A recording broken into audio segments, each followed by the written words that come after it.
দেন আল্লাহ, এমন কোন জুলুম নাই, গুনাহ নাই আমি করি নাই, সগীরা কবিরা, জেনে না জেনে, ইচ্ছায় অনিচ্ছায়, শিরকি বেদাতি সব গুনাহ করেছি।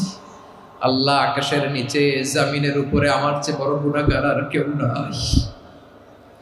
চোখের পানি ছেড়ে আল্লাহরে বলেন, আল্লাহ, আমি ছাড়া তোমার গোলামের অভাব নাই, তুমি ছাড়া আমার দ্বিতীয় কোনো রব নাই, তুমি ছাড়া তো কেউ আমার গুনাহ ক্ষমা করার নাই, তুমি আমার রব, তুমি আমার সব। বলতে পারবেন? এই তাকরীর আমার পটুয়াখালীর ভাইয়া, এই স্বীকৃতিটা দেখতে আল্লাহ বড্ড ভালোবাসে, কারণ আমরা সবাই গুনাহগার। আমরা সবাই কি? বিশ্বনবী বলেন, কুল্লুকুম খাত্তাউন, বানি আদম, তোমরা সবাই পাপী। সবাই কি? সবাই পাপী। আমরা সবাই পাপী। আপন পাপের বাটখারা দিয়ে অন্যের পাপ মাপি। আমরা যে পাপী এটা ভাবতে মনে চায় না কারো, খালি অন্যের পাপ দেখি আমরা, এটা ভুল। ওর এই পাপ, ও পাপী, ও জালেম, ও জাহান্নামী।